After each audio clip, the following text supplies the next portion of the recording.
So, I decided that, not only was I going to be a jazz musician, I was thinking about it very seriously. I'd considered acting, but I was thinking more and more about jazz because I was obsessed with it. And then when I met Ira, I realized in a way I was kind of meeting myself too, because, in some way, I think Ira saw that, just in my fanaticism about music, in a good way, that, so he said, "You ever eat Mexican food?"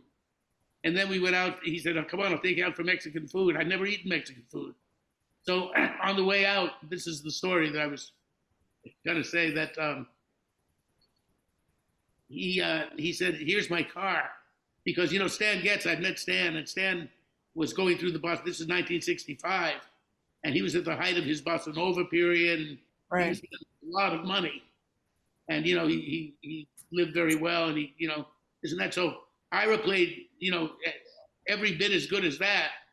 And I'm thinking, like, this guy's got to be pretty well off to play like that. I know my father said that musicians didn't make money, and my dad was working in a house band at the Diplomat at times. But that wasn't a star. Ira was a star, like Stan Getz. He should have been a star. Well, to me, he was, and, unfortunately, the material thing didn't come to him, which is what I learned, because he said, "Hey, here's my car." And I saw this, Leslie knows what kind of was, you said it was a Dodge? I think it was a Plymouth. A Dodge. We had a Plymouth. No, we had a Plymouth. Same company. We had the Plymouth, but that was Chrysler. That was later on. Plymouth Dodge DeSoto Chrysler. That was the one we drove up to North Carolina for. So anyway, you saw it, and he said, I laughed at it. I said, "You're a funny guy. What a sense of humor." I said, I thought that was like, no, this can't be, because it was, at least 8 years old. It was funky. I think, like you said, the window was kind of. It was another era. Yeah, and it was. Then he had a '50s car. Yeah. It was a big car, but it was, I thought he was joking, because a guy who plays like that isn't going to be driving this. Yeah. He said, "Hey, don't insult her. She got me from Chicago. Got my family here from Chicago. It's a good car. Get in." And, he always junked his cars up anyway because of his horns. He carried boxes in there, and he had a Bible that I call it the truck Bible, because he had a truck for quite a while, and he would keep that Bible in the truck and on the dashboard. On the dashboard. Smished in the window. And with Florida's weather, and there was, I think, a little bit of a leak, at least the moisture would get in, and that Bible got so wavy. He'd keep his programs from church in there, and it would get fatter and fatter and misshapen and mildewed and everything, But he would use it. I just know that he was wrestling with God like Jacob did for a time in Chicago. And he was finding God and getting close to Jesus, Yeshua. And he just disappeared into that, and then suggested we take a trip to Miami to visit his parents on a holiday. We did. It was rather sudden and disruptive, but it was the holidays, so I was expecting at the time. And we came down, and I suddenly became ill, and the doctors told him not to take me back to Chicago where it was cold, that I would not last long. And so, oddly enough, he made the decision to cater to me and my needs rather than go back. And he got so busy once we came down here, when they found out he was down here, that he just never needed to go anywhere or back, because, he was a natural man, a natural musician. And wherever there was, wherever he picked up a horn, an audience developed. So he was always busy. That's true. And it also, he told me, it appealed to even the stupidest club owner was impressed by the magic of somebody playing all the instruments like that. Oh, yeah. I thought it was a great advantage to him in that way, because in Miami you had an extra, Florida is a weird place that sometimes the people that you meet that are stupid in Florida seem to be extra stupid. There are some wonderfully intelligent people there, but then there's like the Florida nightclub owner. I remember going with Tony and Ira trying to solicit work, and me just kind of being a fly on the wall and hanging out with them. And these club owners were, like such as, we tried the jazz, but I'm going to go with the strippers, and it was that kind of typical example. But they were impressed by Ira, the fact that he played more than one instrument, and that he was actually would talk to the audience as well. He didn't feel he didn't alienate people with his behavior. I think that was an important thing, that he was a very charming guy, as well as very charming. He was extremely charming. Very erudite, yeah. And had a lot of stories to tell. Yeah. Now, were you getting your relationship with the Lord and your religious experience, did that precede his, or were you getting in that direction? I was always conversant with God, with Jesus, but in your teen years, you sort of, when you're discovering the world, you sort of become a little more worldly. Once I lost, we lost twins in Chicago before before I started expecting again. And it was a very horrendous experience for me, shocking actually. So, and that was a part of Ira's problem too at the time when he got into God. And when we came down here and I became ill, that was what happened. How I became ill, I was conceived another son, a big boy, and lost him as well. So from those two events, I got back into God. Not like Ira. Ira's approach to the Father is very, very different from most people. He's very emotional about it, very like it is with his music. He's passionate and a stickler, and yet he's so, as with jazz, he is so what is the word for it? What is jazz essentially? When you make things up as you go along. Improvisational. His religion is improvisational. He would not pray the same prayer twice. He would not have a prayer session. It was completely felt and something of the moment. Yeah, he once told me he wanted to soar. I had said something too prosaic, I guess. And he said, I want to soar. I don't just want to live, So.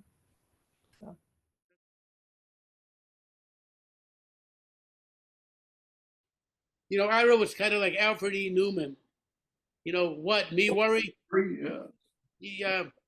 I think that was part of his faith too, that since he was living pretty well, and morally, as a rule, quite upright, that the Lord will take care of him. He just kind of had this kind of deep faith, which was parallel to his deep confidence on the bandstand. You just had the feeling with Ira that God's going to take care of everything. He's going to take care of whatever situation you're in, and he's going to make the music good too. I'll leave you with one last story. It was very impressive. Red was so pissed off at him, and the band was about ending. Remember, Jay? And it was like, and Ira had enough because he was always missing his son's birthdays and everything, and being on the road. And he liked being on the road, but he wanted to be home. But something went down, and Red slapped Ira in the face so hard. No. I thought most people would he would have hit him back so hard and killed him. Because Ira could have just hit him once and knocked him into eternity. Yeah, but Red slapped him so hard straight in the face. And Ira looked at him, he went over and he picked up Red and he kissed him straight on the lips. No. I don't remember that. That's hilarious, man. That was Ira. On the lips. I wonder what Red was mad at. That Ira was leaving, probably.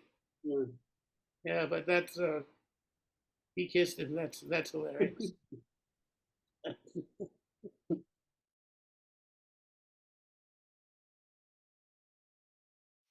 Hi, I'm Bob Mover. We're continuing our tribute to the great Ira Sullivan, who left us ascended, you might say, in 2020.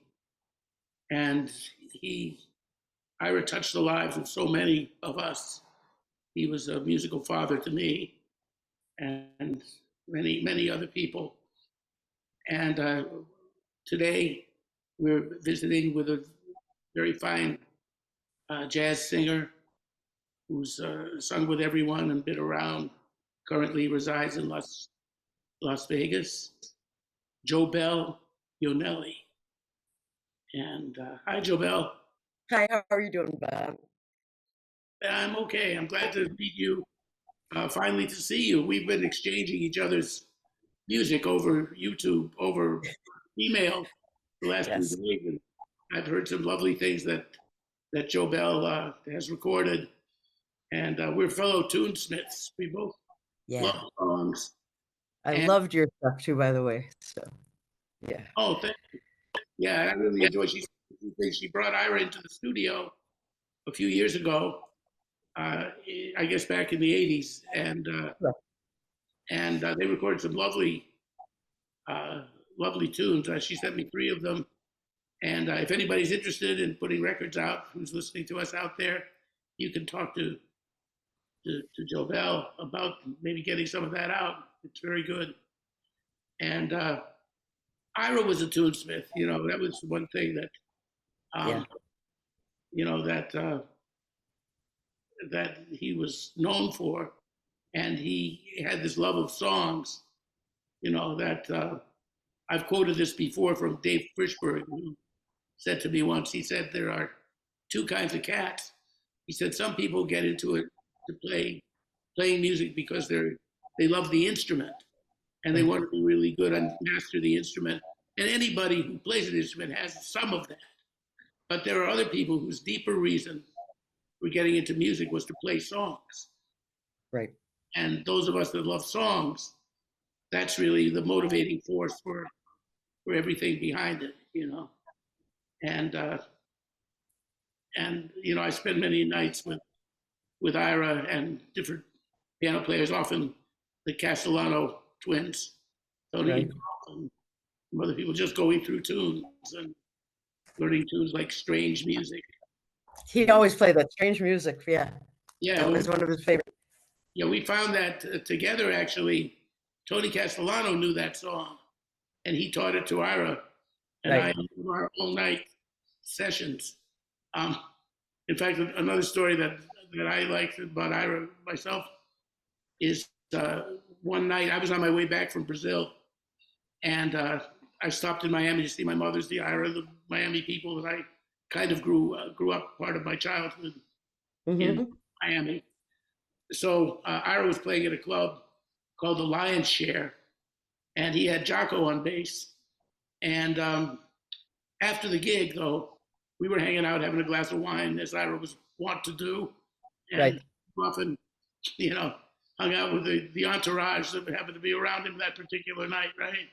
Right. So this night it was just Ira and me and the people that worked in the club. So that was nice. I hadn't seen him for a while, and I'd been living in New York and gone to Brazil for 7 months and all this. So Ben Brown, the bass player, came in.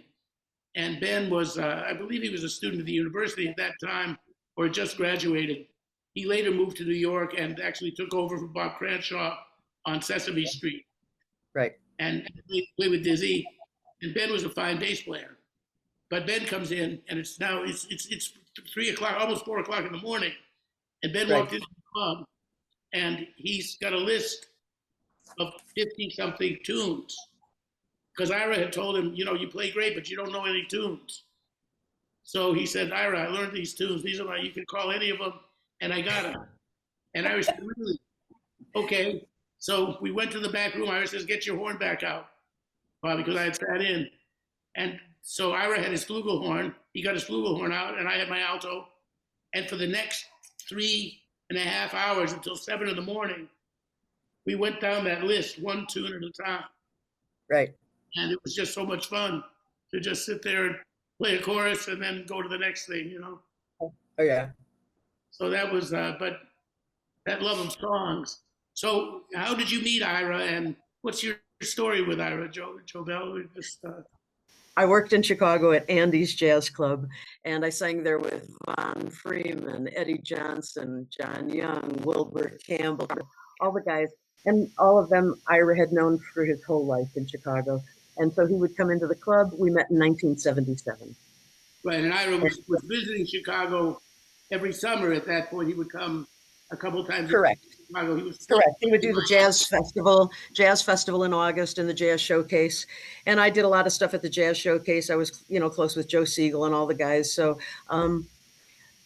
and then Steve Patton, who had been a dear friend of Joe Siegel's. I don't know if you knew Steve Patton. one of my buddies. Okay, so Steve Patton and Mac Olson used to come to hear me sing, and they asked me to play with Ira at the Pennsylvania Jazz Fest in Harrisburg. So I did that festival with Ira a number of times, and we had, Johnny Frigo was on a few of those, and George Cables, and not Sandoval, but I'm just trying to think. My mind has so many musicians' names running through it right now. But I did that festival with him maybe 3 or 4 times in Pennsylvania. And we worked in Harrisburg, in Florida, down in Panama City, Steve Gilmore and, Brian on those gigs, Brian Murphy. And then I worked with him at the first, the Ira Sullivan Jazz Festival. Oh, I didn't know there had been one. Yeah, I've got a T-shirt still and the poster from it. They made an Ira Sullivan Jazz Festival in Saugatuck, and so I did that. And we did, Indiana Festival and Michigan, just all over. I played with Ira everywhere. And then in '86 or '84, maybe 5, somewhere around that time, I said I wanted to go in the studio. I took him in, and I recorded. I spent Friday and Saturday night. We did 2 nights of recording, and and like I said, I've worked, and then it's the hang. I knew the hang, Brad Good can talk to you about this. This is like, we do, be at the club playing all night, and then you end up, jam sessions for a few hours, and then going to breakfast somewhere, and the entourage goes on, and more jam sessions through the night. And this is like a 3-day, jam, eat food kind of hang kind of day. And Ira spent a lot of time in Chicago just with the entourage around him and making all the clubs and sitting in everywhere and making everybody play better. Okay. That's what he did. When he was in Florida at the Rancher, too, there was a nightly hang like that. Like Ira had that gig, I think it was 5 nights a week. Mm-hmm. And Tyler's Restaurant and Pumpernicks were across the street. And Larry King used to do his radio show. Mm-hmm. From Pumpernicks down there when nobody knew Larry King. He was a local radio celebrity in Miami. Right. So at one table, you might see Larry King interviewing Art Carney because Jackie Gleason was doing a show down there. Right. Even somebody obscure like Tony Fields or something. But the musicians would come in after the gig at the Rancher, and there was like a chess game going on in one part of the table, and then another part, someone was talking about discussing theology with Ira, which he liked to. Right. And, and then I was 13 when I first started to hang out with them. Mm-hmm. I knew Eddie Higgins very well. You must have known Eddie. Eddie Higgins. Later on. I knew Eddie from Chicago because Eddie was a Chicago guy. He used to be the house piano player at the London House for many years. Right. Well, I knew him, and I knew his Japanese wife, and I also knew. And then the second wife, Meredith. We didn't get along so well, but that's another story. Substitute changes. I loved Eddie, and I loved Eddie too. And but that was much late. See, that was already the '80s. Oh, Bob, you would love this. So one night, Eddie, who was pristine, never a hair out of place, looked like he just stepped off the yacht. And Ira, so there was this jazz club in Chicago, the funkiest, diviest, most funky place ever. And it was called the Get Me High. And I mean, it's like the grand piano was up, it was held up on milk crates, like about 14 milk crates. And there was a back seat of a car on the stage. I mean, graffiti strewn all over the walls. It was the craziest little jazz club ever. And Ira, one night we're at the jazz showcase and everybody's going to go to the place, and we talked Eddie into going to this place. And I took pictures. I have photos because I was the photographer always with the camera. I have pictures of Eddie in the diviest place ever. He looked so out of place, and he was having the time of his life because he never had seen anything like it. That's We so, laughed about it for years. he was so Ivy League, you know, he had that look where he could have been in Gentleman's Quarterly for. I know, I know. He used to leave me notes in the piano at Andy's. I'd get to my gig at Andy's and I'd find a note to me. Oh, Eddie was fun. Welcome to On the Real Side as we continue our loving tribute to my friend and friend of all of us that are speaking today, and my first mentor in music, the great Ira Sullivan. And in honor and celebration of Ira's heavenly birthday, as they say these days, I have assembled many of those of us that were influenced and affected in our life by the scope of Ira's, well, one might say the magnitude of Ira's personality and spiritual being, and his physical being as well. Um, and among those people, I'm very happy to have with us a great trumpet player, originally from Chicago, now living out west in Colorado for many years, a couple of decades now. Yeah. Someone who was friends with Ira from, I think, from his teenage years, perhaps. I'll find out exactly when. Yeah. Through, you know, the rest of the time until Ira's ascendancy. And this is Mr. Brad Good. Hi, Brad. Hi, Bob. It's great to see you again, man. Yeah, it's been a while. It's been a long time. Long time, yes. Yeah. And I had hair and you weren't gray around the edges there, but I had a little more hair. We won't exaggerate it. Well, why don't we just talk about your relationship with Ira? How did you meet Ira, and give us some insight into, you know, the story and what Ira meant to you. Oh boy. Okay. Where do you start? Yeah, where do I start? I went to college away from Chicago. I went to college in Lexington, Kentucky. And I used to come home in the summers and try to hang out on the scene in Chicago, meet musicians and hear people play and try to get a chance to play and a chance to learn. I think Were I you a knew music major in Kentucky? I was a classical trumpet major. I went there on a marching band scholarship. Um, and I was already playing jazz a lot. Um, and I was doing the same thing when I was in Kentucky. But I would go home in the summers and stay with my folks and be out every night on the scene in Chicago trying to meet people. One of the people I became friends with right away was Joe Bell, and she really introduced me to a lot of people and helped me Uh-huh. meet folks and recommend people hear me play, and we became lifelong close friends, of course. Um, so this happened the summer before my last year of college. There was a club, there still is a club called Andy's. But back in those days, Andy's was really quite a scene.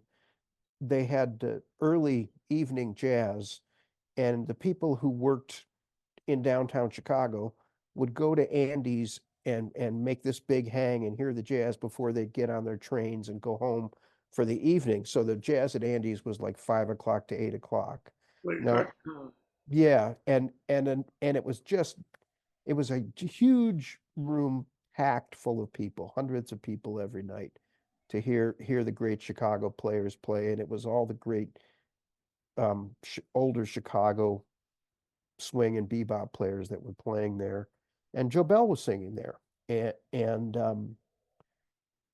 so one evening during this summer vacation, I was sitting in there, and in the audience were Red Rodney and Ira Sullivan, and they heard me play a couple tunes, and they both came up and kind of grabbed me and didn't even really introduce themselves to me, but kind of said, come with us, and we got in a cab we rode over to the jazz showcase, which was not that far away, where they were starting their gig, and I ended up playing all night with them. Now, I already was a fan of Red Rodney's, actually. Even as early as high school, I had Red's albums, not just the stuff with Charlie Parker, but I had his later albums, his European albums, and I loved it, Red's playing. And so I was kind of like in a daze with what was happening. I'd never met Ira before, heard of Ira You before. didn't have the early records that Ira and Red did, the Red Arrow. No, I didn't. I didn't know about Ira until that night. And you know, of course, the immediate impact his playing had on me was so heavy and profound, and just I was just so moved by you know the greatness of his musicality and his feeling and his expression and his sound and you know just Right. everything, you know, what he had. And so I became an instant fan. um a year later, I moved back to Chicago, and then when Red and Ira would come once or every 6 months or so, they'd come do a week in Chicago with the great band they had, with Gary Dial and Jay Anderson and all those guys, and they'd always invite me to sit in with them. Um, Not too long after that, um, Ira left the band. He you know, not too long after I had settled permanently in Chicago. And then when Red would come through Chicago, he'd have me play with him. And I had started my own band, and I had Lynn Halliday playing sax with me, who actually Ira had introduced me to in the lobby of the Blackstone Hotel one night at a Red and Ira gig. Let's And interject. Lynn Halliday, for those of you who may not know yeah, who was someone that Sonny Rollins once told me that Lynn Halliday played more like him than he did. yeah, exactly.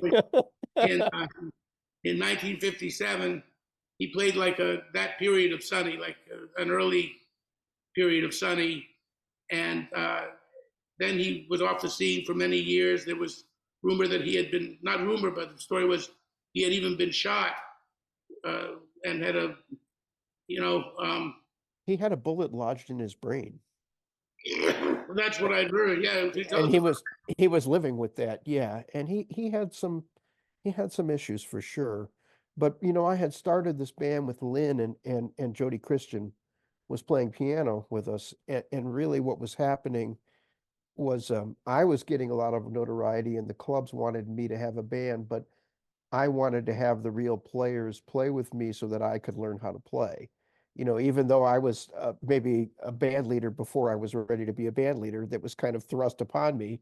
Here, kid, we want you to take this gig. I had the good sense to hire the real cats. I had the same experience in New You York. know, Leader, yeah, and actually, I went through so many rhythm sections that finally the owners of Sweet Basil, who gave me a regular gig there, said, "We got a rhythm section for you. We've got Kenny Barron, Ben Riley, and Ron McClure. And if you can't play with these guys, you know, right, hire them."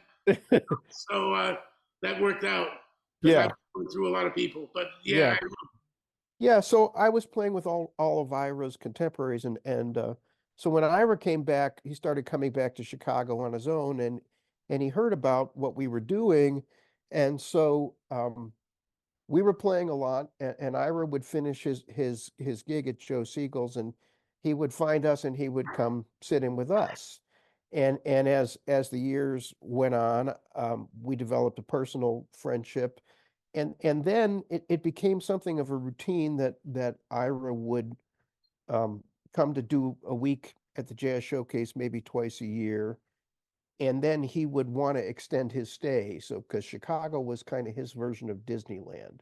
He liked to go and hang out and play as much as possible and see all his old friends and go to jam sessions and you know whatever he could get into that maybe wasn't as happening in Florida for him during those years. So that was his way to go hang on the scene, and then he and I would just hang all the time, and he would stay longer and longer. Well, after a few years of this, where You know, Joe Siegel didn't want him playing any other gigs, for, you know, with conflict of interest, but he would just sit in on all my gigs for free, you know, and unannounced, but just, you know, he just because he wanted to hang around and play. We started booking little tours around the Midwest where just he and I would go out after he had finished at the Jazz Showcase, and we would go to the different cities and play with, I'm sorry, we would play the local rhythm sections. And so I would kind of be the booking agent, and I would call different clubs and different musicians or something in different cities, and we would do these car tours, and they got longer and longer, and a few summers we were able to spend most of the summer doing this, kind of driving around. And during those years, you know, I would say Ira was of course a great mentor to me, but I mean, I really think in a way he was more like a second father, because he just had such a profound influence on me, not only as a musician and in ways of thinking about music, and in being able to apprentice with him and learn what it means to really be an improviser and to think like a jazz musician. But just as a person, you know, he was just a good role model of how to be a human being. And that was as valuable to me as what I learned musically from him during all those years. And you know, as you know, Bob, he was a very unusual person. He was like super ultra honest to the point where whatever came into his head would just jump immediately out of his mouth. And That's true. and, I inherited some of that from him too. yeah, and That's sometimes me in that would get trouble. him into trouble, but he was just being himself, you know. Right. And I had never met anybody like that before. I think a lot of the people I knew in my life kind of had you know, false selves they presented, or at least veneers, and there was no veneer with Ira. It's just what you see is what you get. Bob Mover, and we're continuing our tribute to the great Ira Sullivan, who would have been 94 on May 1st, with all the people that, many of the people that loved Ira. You couldn't include all the people that loved Ira.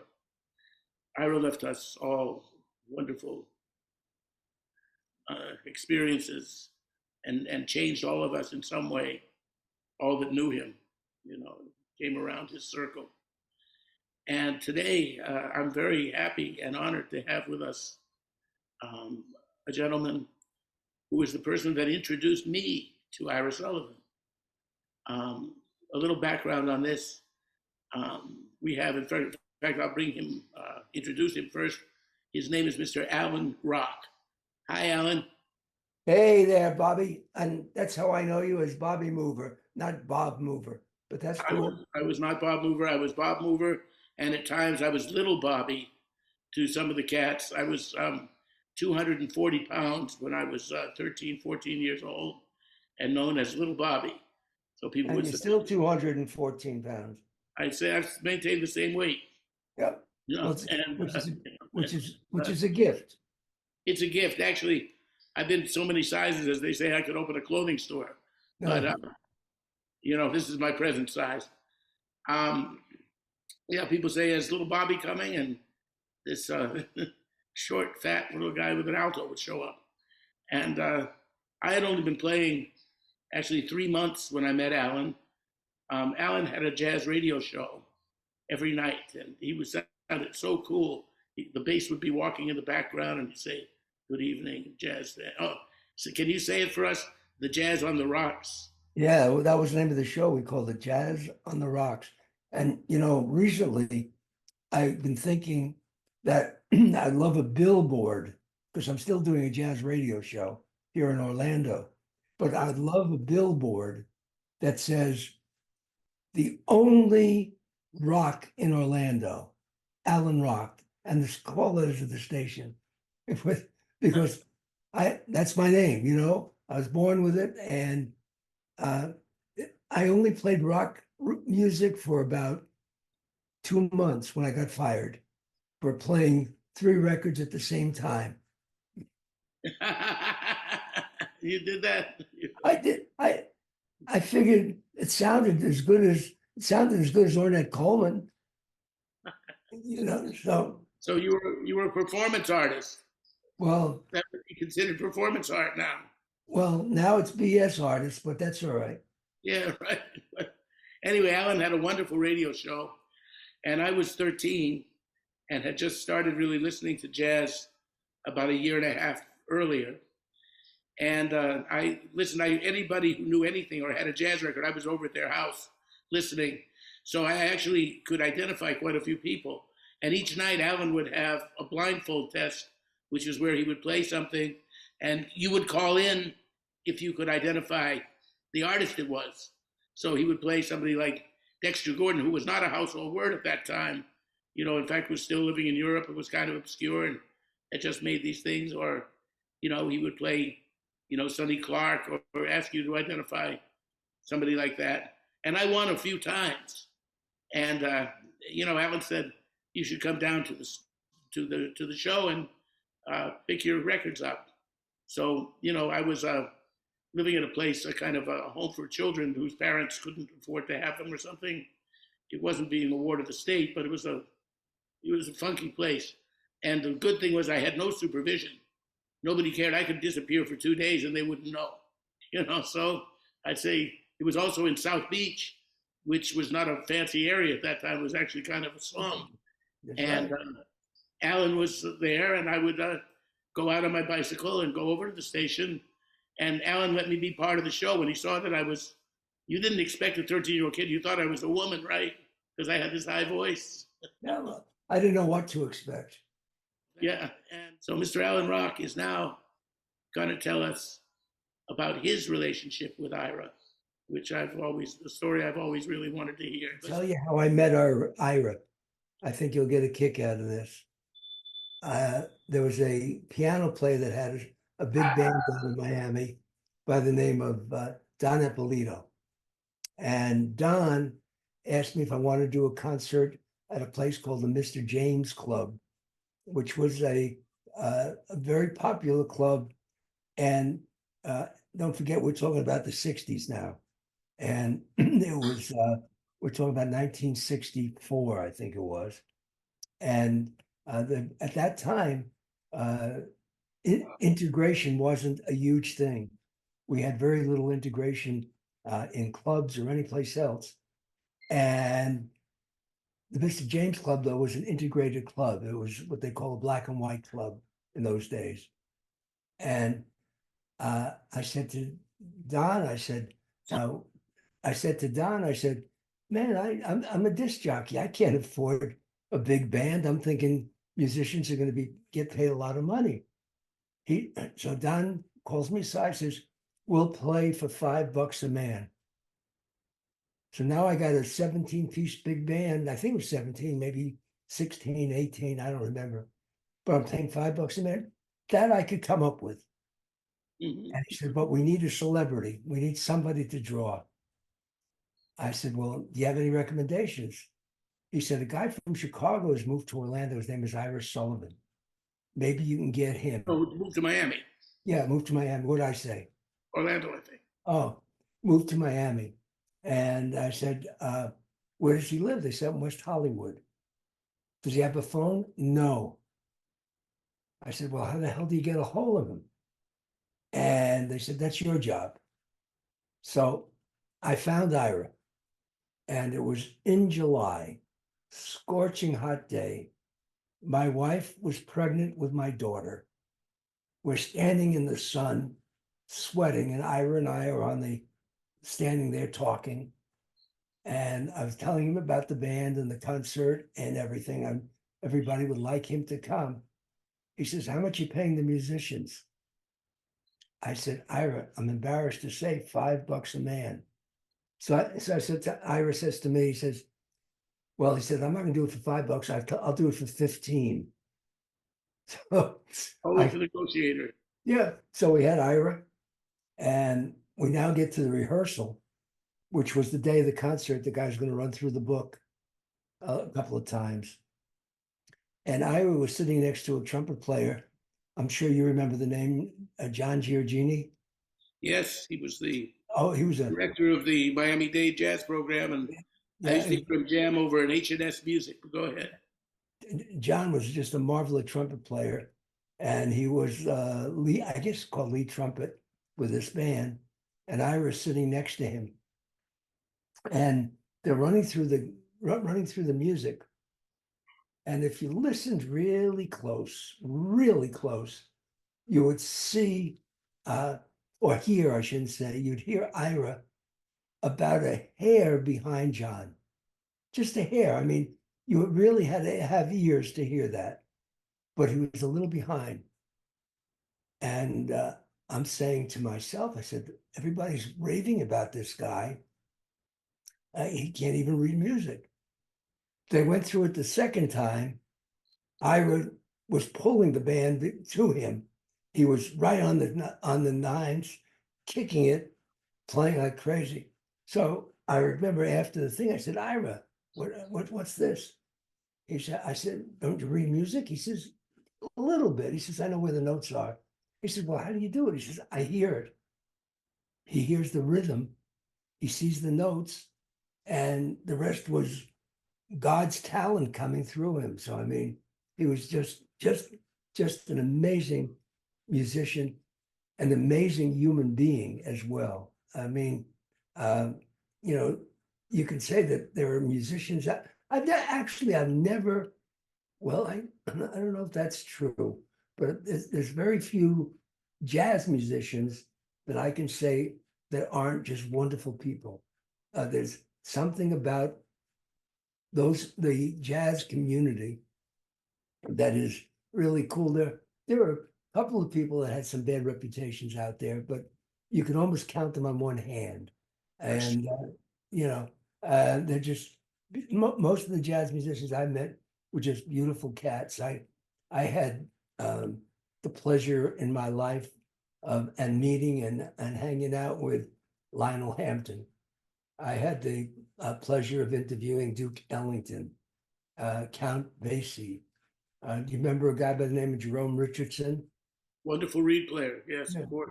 Jerome and I got drunk together. You know, I mean, there was I got to talk to Dizzy Gillespie.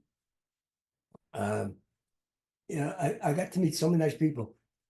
Vocalists like Ella Fitzgerald, Tony Bennett, Frank Sinatra. These people were all on my show. And I was working for, in those days, it was AM radio, not FM. There was FM available, but very few people had FM receivers. And we were doing the show on AM radio. It was 250 watt station, 250 watts. I used to call it a one lung radio station. It was just you know, if the wind blew well, we'd get up to Fort Lauderdale. But that was it.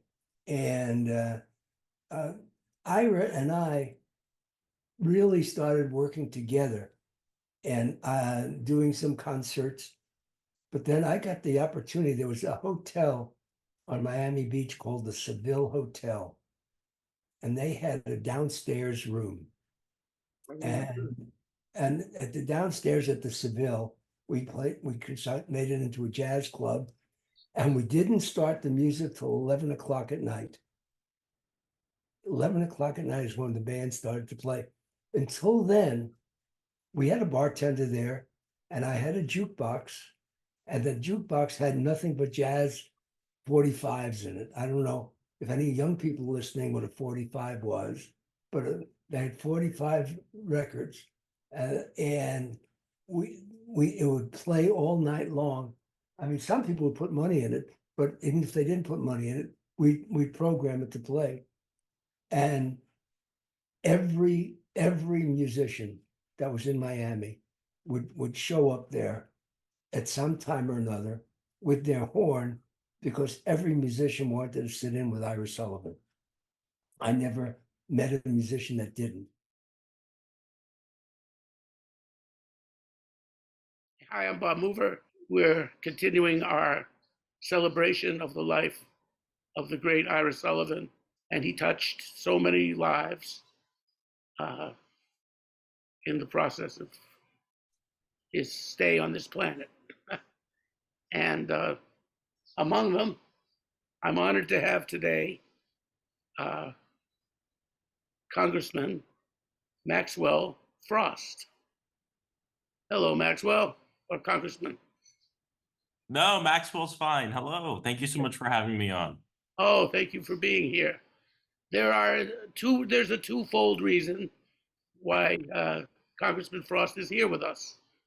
One is he was a former student of Ira Sullivan at a jazz camp that the University of Miami used to put together in the summers, I believe.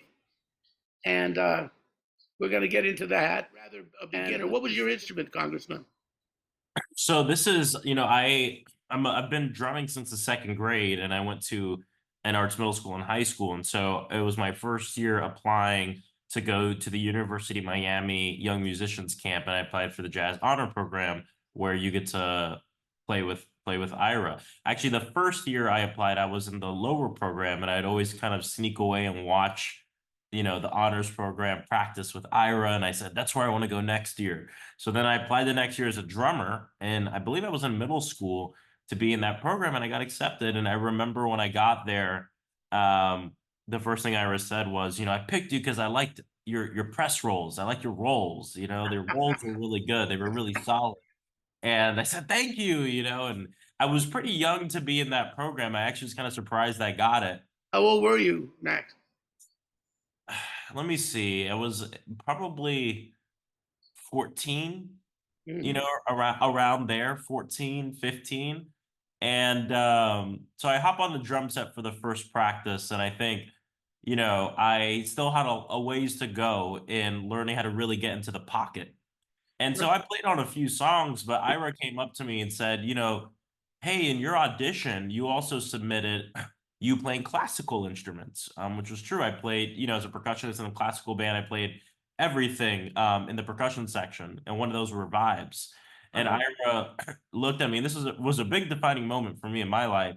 He said, well, why don't you play some vibes in this jazz combo? And I said, vibes with jazz? I didn't know about that. You know what I mean? Never heard Bags or violin. Yeah, I had not heard Bags Groove or Milt Jackson or Gary Burton. I wasn't into any of that. And so for me, and this is part of my speech that I'll give on the house floor. For me, that was like someone saying, do you want to play timpani in the jazz combo? I was thinking it was so foreign and so weird. And he comes in the next morning and he gives me a pair of Gary Burton mallets that I guess he went out and bought, or maybe he had. And he said, let's practice play. And I started playing, and it completely changed my life, because then from then on out, when I would play in my high school's top jazz band, I actually was primarily a vibist, playing vibraphone. And it was something that I became very obsessed with and that I loved. And the second fold of our twofold reason is he is about to present to Congress bestow an honor upon Ira Sullivan in putting him into the congressional record. We have a copy of that speech for you as well. But I'm going to let Mr. Congressman Frost explain that to us. First of all, once again, welcome. And what exactly is the congressional record and the context of what you're doing with Ira? Yeah, of course. Well, thank you so much for having me on. And, the congressional record is one of our nation's kind of eternal records that we keep on all of the business and happenings of the United States Congress, Library of Congress. And so every speech, every debate, every vote, every item that is voted upon gets entered into this record, which is one of our government's eternal records that we keep. And so an honor that we get as members of Congress is the ability to give speeches on the floor, to then have that speech written into the congressional record, which is how we write names into the congressional record or honor specific individuals. And I'm really excited on May 8th when to be writing in Ira Sullivan, and also be talking a little bit about my personal story with him and how he was, yes, a jazz great and legend, but also a great educator and teacher, and a great human. And I want to make sure that that is written in the record to honor the amazing work that Ira did. So I'm very excited to be doing that on May 8th. Well, I'm very excited that you're doing it. And thank you very much, in behalf of all of us who loved Ira.